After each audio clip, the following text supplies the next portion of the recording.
Martial art के दीगर खेलों के अलावा त्राल के नौजवान कराटे में भी बेहतरीन कारकर्दगी का मुजाहरा कर रहे हैं और इस सिलसिले में बड़ी तादाद में लड़कों और लड़कियों को कराटे एसोसिएशन के कोच तरबियत दे रहे हैं। जबकि जम्मू में मुनाकिदा रियासती चैंपियनशिप में 3 खिलाड़ियों ने गोल्ड मेडल भी हासिल किया है। मीडिया से गुफ्तगू करते हुए खिलाड़ियों का कहना था कि उन्हें ऐसे खेलों में अपने दिफा की महारत सीखने के मौके मिलते हैं, जबकि वो रोजाना की बुनियाद पर कराटे की प्रैक्टिस करके फिट रहते हैं। नौजवानों को पैगाम देते हुए खिलाड़ियों ने कहा कि नौजवानों को कराटे सीखने के लिए आगे आना चाहिए ताकि उन्हें फिट होने के साथ साथ रियासती और कौमी सतह पर नुमाइंदगी करने का भी मौका मिले।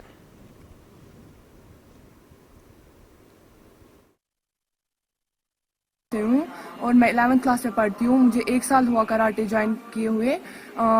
रिसेंटली हम गए थे जम्मू यूटी चैंपियनशिप के लिए और शुक्र अल्लाह का मैंने गोल्ड हासिल किया वहाँ से और हमारे बहुत बच्चों ने पार्टिसिपेट किया वहाँ पे। पार्टिसिपेट के साथ साथ बहुत बच्चों का मेडल भी आया।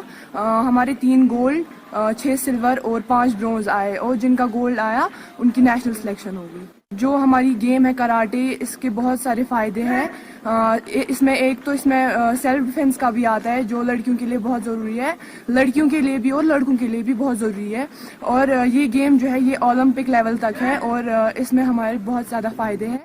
Assalamu alaikum warahmatullahi wabarakatuh. I am Ibtihaj Bhatt from Mandura Tral and a student of Karate Do Association Tral Pulwama. I am feeling immense pleasure today that I have got an opportunity to speak in front of the media about the game Karate.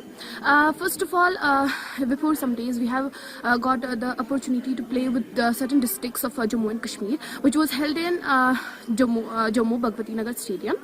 It was very nice experience for a girl or a boy. It's very important, and for that